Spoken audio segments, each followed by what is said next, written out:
For us on our radar the next 12 hours, we've got some clouds coming in. It's going to be cool. The next threat we're watching is that heavy rain and gusty winds Thursday afternoon into Friday morning. And then this weekend, we should clear everything out. The weekend is looking sunny and pleasant. Notice the temperatures right now running in the 20s, 30s, 40s. So it's a cool start, but we are dry right now. You can see there's a bit of moisture to our north, south, some energy to the west. All of this is going to consolidate in our direction here, and conditions go downhill later on this week. So you can see how the clouds are increasing today. Temperatures no higher than the low 50s as we get into the afternoon. So it's going to be on the cool side today. And take a look at Futurecast. Here come the clouds, yes, but nothing more than a spot shower toward evening, especially on the Cape.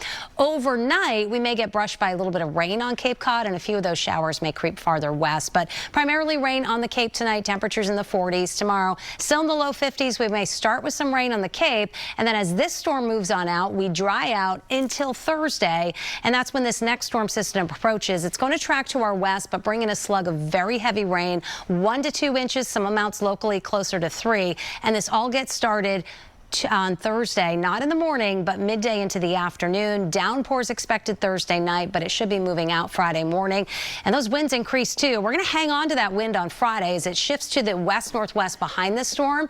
We may still see some gusts over 30 miles per hour into the afternoon. So it looks windy for trick-or-treating, but we should be drying out. And don't forget, this is the weekend. We turn those clocks back 1 hour. Little extra sleep. Sunset at 4:35 on Sunday. There's that. But a little extra sleep. It's a trade-off. Yeah. Thank you, Cindy.